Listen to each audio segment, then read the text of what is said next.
You want to beat the Scarlet Keep Nightfall on Grandmaster difficulty? Well, let me show you how.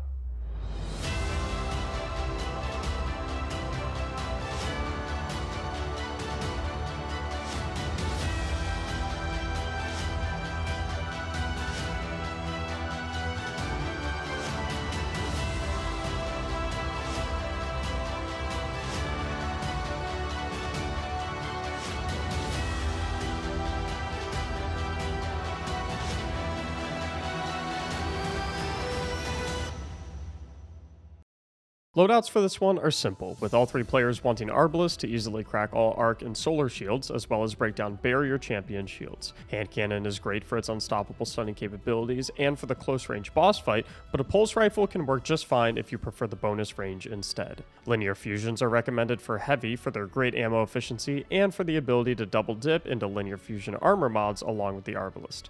For classes, Hunters want Mobius Quiver with Trapper's Ambush, Vanishing Step, and Omnioculus. Warlocks want Middle Tree Solar with Phoenix Protocol, and Titans will want to rock Sentinel Shield with Bastion, Controlled Demolition, and Heart of Inmost Light, or Middle Tree Arc with Curious of the Falling Star. I also recommend having a Lucent Finisher mod somewhere on the team.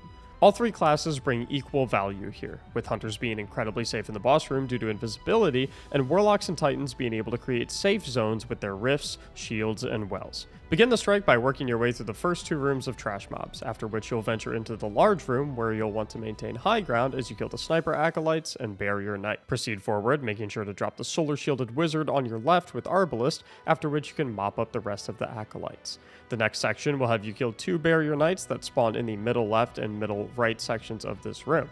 After that, you'll want to mop up all of the Acolytes, then move as 3 to either the left or right side. Each side will have you clear some Acolytes as well as a Major Wizard, after which you can grab the Void Orb and fight your way back to the middle section to dunk it. Initially, picking up the ball will have a Barrier Knight spawn in the middle section, so be on the lookout for it and kill it from a distance with your linears as you work your way back.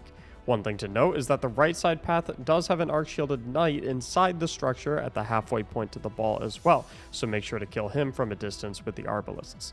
After dunking both balls, the bridge will drop, at which point you'll want to advance forward to spawn the enemies, then immediately retreat back to kite and kill them from a distance. There are lots of Sniper Acolytes at the back and an unstoppable Ogre in this section, so take it slow and make use of all of the room and cover you have behind you. After working through these enemies and getting to the midpoint, you'll have another section where you'll advance forward slightly to spawn the enemies and then immediately retreat back to the middle platform with cover.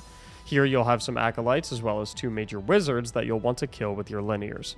Slowly work your way through these adds, then advance to take out the Shrieker and the Barrier Knight in the far back, after which you'll take the staircase up to the left to neutralize another Wizard and two Sniper Acolytes. Proceed forward inside, where you'll kill a slew of Acolytes as well as a Barrier Knight on the island to the lower left. After this, you can proceed to the plate section, where each plate will contain a tanky wizard. Take the plates as a group and go one at a time. For each plate, you'll want to kill the wizard standing on it, then begin capturing it. About halfway through capturing a plate, a Barrier Knight will spawn in the middle of the room. Don't hesitate to step off the plate if you are getting overwhelmed by the Sniper Acolytes in the back or the Barrier Knight. Just take your time here and back off if you need to. Moving forward, you'll head up the cliff side to take out some Acolytes, some of which are snipers, as well as a Barrier Knight. After that, you'll hop up to the keep, where you'll want to work slowly and hug cover while you drop the 50,000 Acolyte snipers, as well as the Shrieker and two Barrier Knights. Moving forward, you'll have another Barrier Knight to kill, after which you can head up the elevator. The elevator section can be cheesed by stepping on it to activate it, and then immediately hopping off and retreating to avoid the wizards and Shrieker that spawn below it. Once the elevator reaches the next floor, you will automatically be pulled to that section. You can do this if you want to, but riding up the elevator and simply hiding behind cover or using Hunter invisibility makes these sections really easy anyway. Once you reach the next floor, you'll have open doors on left and right, with each side containing a Barrier Knight. Pick a side to push and work your way through the Barrier Knight, Solar Wizard, and then the other Barrier Knight. Just be careful of your flank, as sometimes one of the Barrier Knights will run into the elevator room to get the drop on you. After killing everything, head up to the next floor via your preferred method, where only the middle door will be open, at which point you'll have to kill an unstoppable Ogre, and then Acolytes and Solar Shielded Wizards to your left and right. Make sure to watch each other's backs while paving the way on left and right after killing the unstoppable. After everything is dead, head up to the boss room with your preferred means of travel and kill the 2 solar wizards to begin the boss fight. The key to killing the boss is hanging out in the back of the room and damaging very slowly, seizing all boss damage anytime that adds spawn and killing them all before you proceed. The best place to be here is of course the back of the room, being willing to move around from left to right if a knight or the boss pushes you. Don't be afraid to take a break on damage as well to go grab some ammo while a teammate distracts the boss. The fight starts with you having to DPS her to 90% HP, where you'll have an Arc Boomer Knight spawn on both left and right, as well as some Thrall. At 80% HP, you'll have an Arc Sword Knight spawn on both left and right, as well as some Acolytes. At about 66% HP, the boss will go immune and spawn 2 Solar Wizards, as well as some Thrall and Acolytes. Killing all adds will make the boss damageable again.